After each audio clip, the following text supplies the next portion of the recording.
The ground is wet.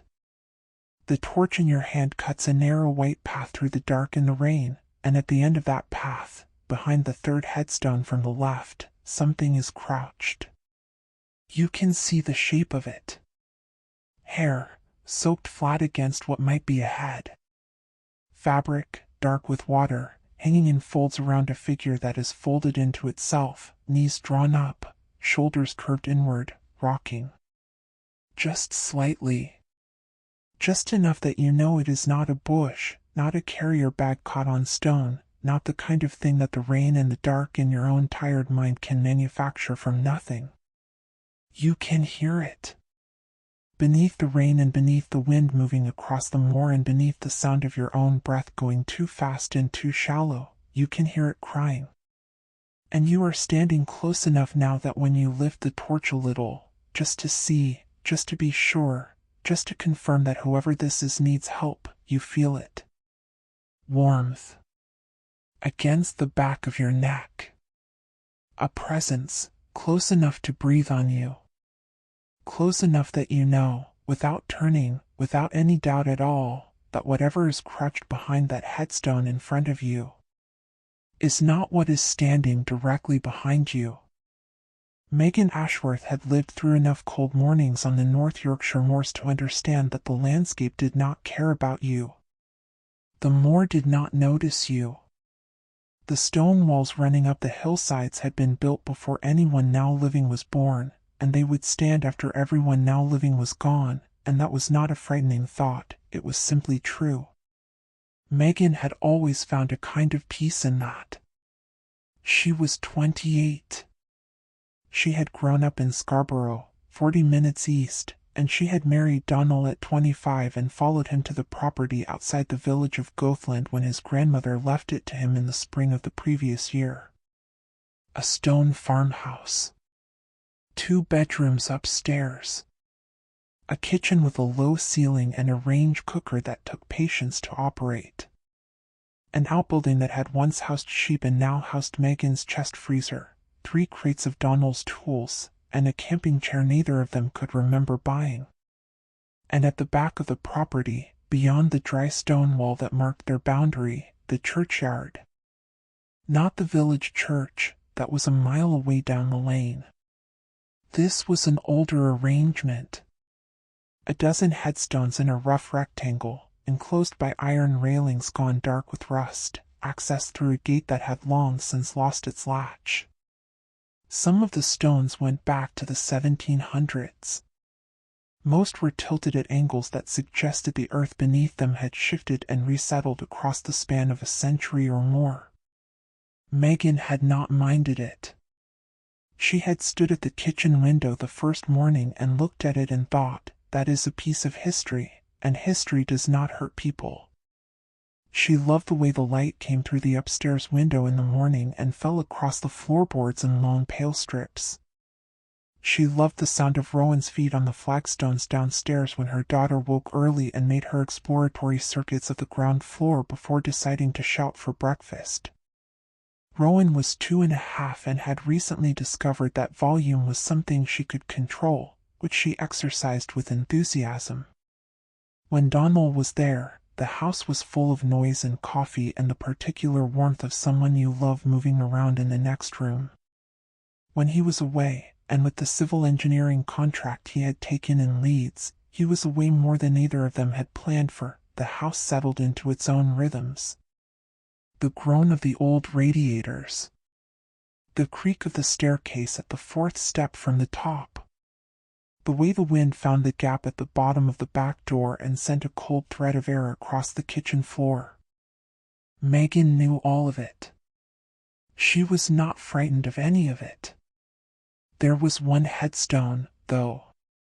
It sat apart from the others, not removed, not isolated, just slightly further from the cluster, closer to the wall that backed onto the farmhouse garden.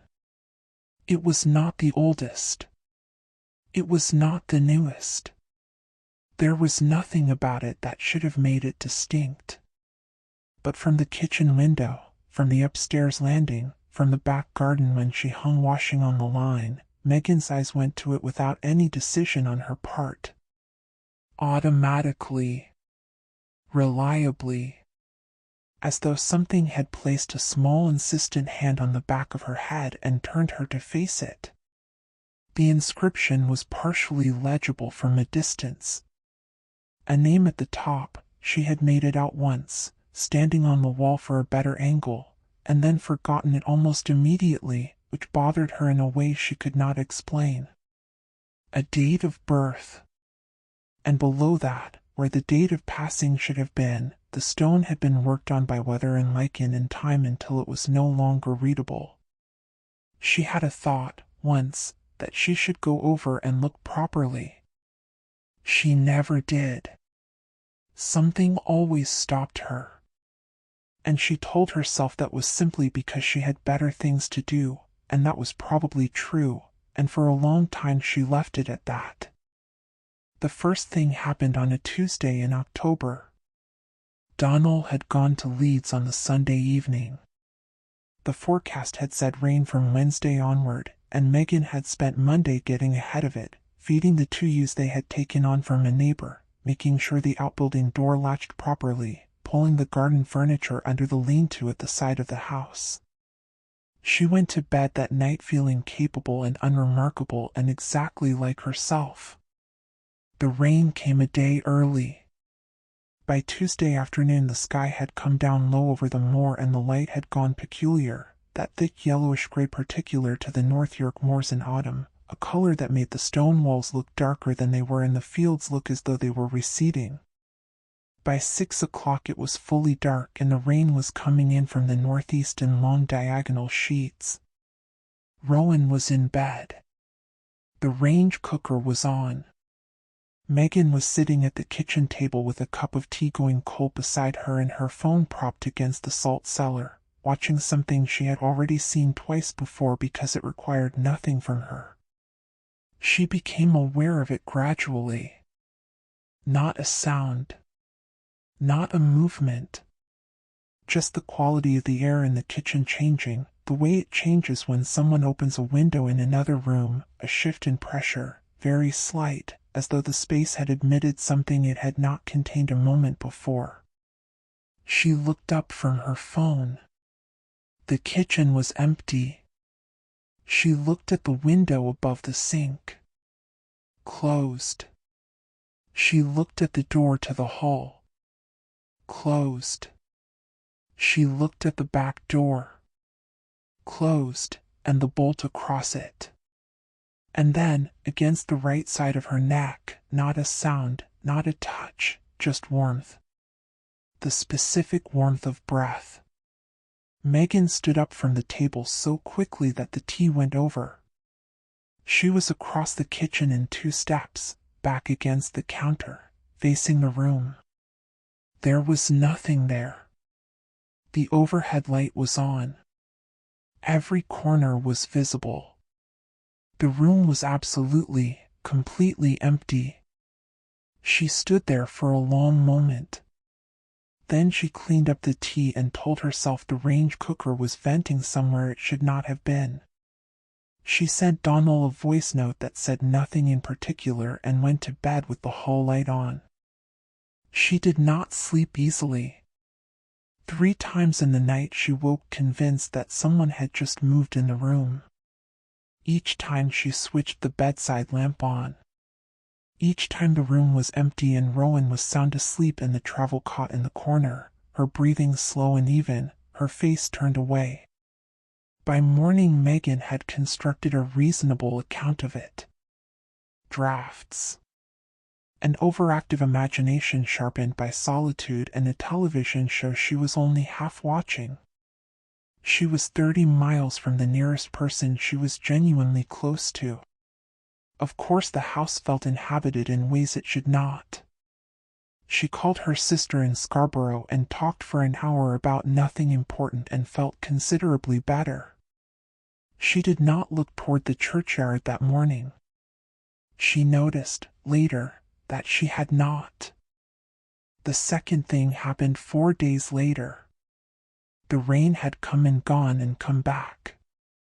The lane outside the farmhouse had developed a small river along its lower edge, and the track across the top field, which the previous occupant had maintained with gravel, had turned into something that made Megan glad she had the old Land Rover and not the hatchback she had driven in her 20s. She was upstairs, changing the bedding in the main room, when Rowan, who had been playing on the landing with a set of stacking cups, fell entirely silent. Megan registered the silence before she registered what it meant. Then she stepped out onto the landing. Rowan was sitting cross-legged, facing the end of the landing. Her hands were open in her lap, palms up, in the attitude of a child waiting to receive something. She was looking at the wall at the end, just the wall, plain plaster, the framed print of the harbor at Whitby that had come with the house, and she was smiling. Not the wide, uncomplicated smile she wore when she was pleased about something. Smaller. Softer. The smile of someone engaged in a conversation. Megan said her name. Rowan did not respond. Her eyes tracked across the empty space at the end of the landing as though she were following something moving.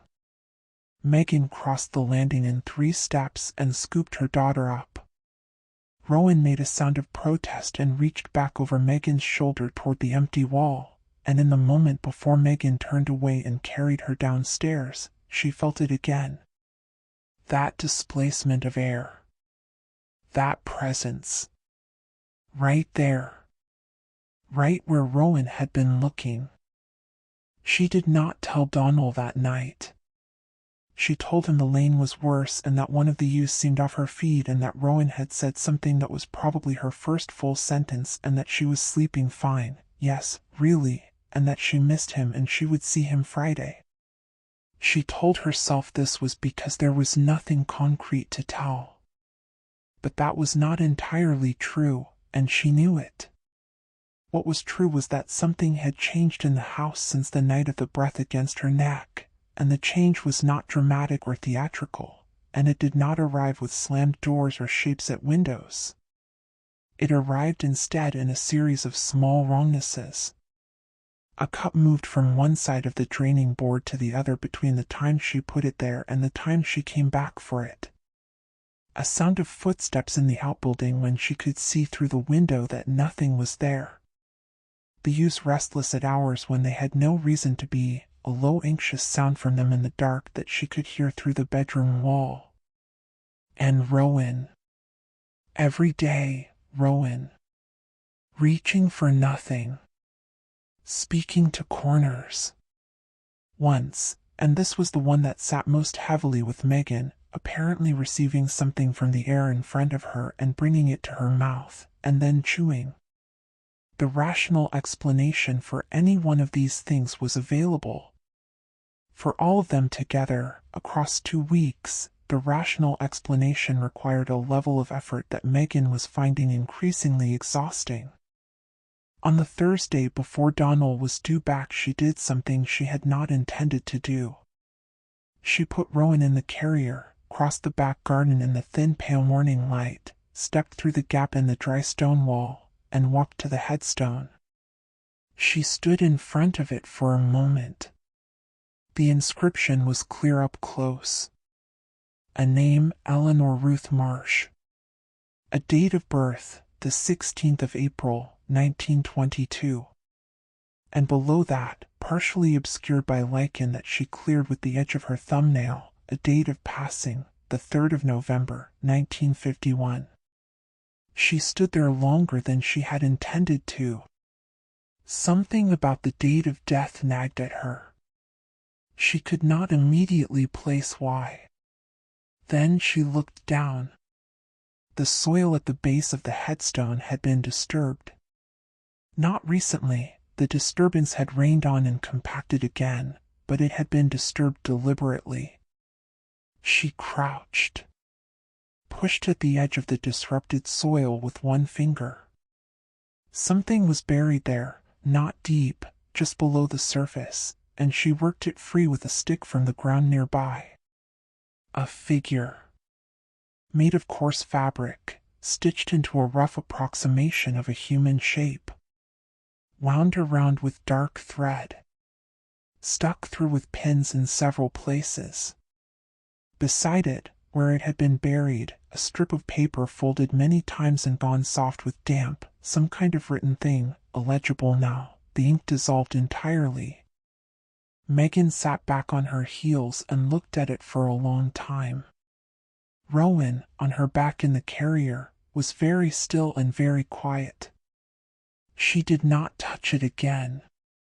She left it where it had fallen and went back to the house. And it was only that evening, sitting at the kitchen table with the date moving through her mind, that she remembered what her mother-in-law had told her 18 months ago, in passing, the way people mention things they consider unimportant. Donald's family had roots in this part of the moors going back 4 generations. There had been a woman, a relative on the Ashworth side. A young woman who had come to grief in circumstances that were not discussed in any specific way, the kind of not discussing that was itself a form of information. She had passed at 30-something, and she had been buried somewhere on the family's land. And there had been a conversation, as mother had mentioned it once and not again, about the circumstances not being natural. About something having been done to her.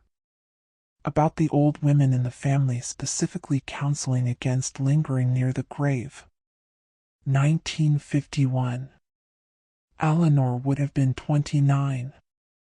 Megan sat with that for a long time. The house was quiet around her. Rowan was asleep upstairs. The rain was coming back. She could hear it beginning on the roof, could hear the drip from the lean-to gutter that she kept meaning to fix. She rang her sister. Her sister Claire came the following morning, 2 hours before Donald was due back from Leeds. Megan had not slept. She stood at the door when the headlights turned in from the lane and felt her eyes go wet in a way that surprised her, and she pressed the feeling back down because she needed to be clear when she explained this. Claire listened to all of it at the kitchen table. The breath against the neck. Rowan on the landing. The figure in the soil. The date. She did not say it was imagination. She was quiet for a long time. Then she said, "Has it ever touched you?" "Really touched you?" Megan thought about it honestly. No. Nothing had made contact. Everything had happened just outside the boundary of contact. Close enough that the possibility was always present. Never close enough to confirm it.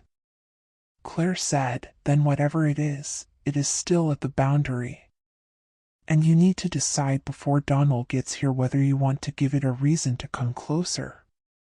Megan understood this to mean, decide whether you want to know more, or whether you want to leave. She thought about Eleanor Ruth Marsh, who had been 29 years old in 1951, and who had not died naturally, and whose grave had been worked on by someone who knew what they were doing, and whose name Megan had read on a Tuesday morning in October, and who had, she was certain of it now, sitting at her own kitchen table with her sister across from her, noticed. You are lying in the dark at 3 in the morning and you understand something. Not the full shape of it, maybe never the full shape of it. But you understand that whatever reached through the ground and through the stone and through the 18 months you lived in that house before you ever noticed the grave, it had been waiting for you to notice.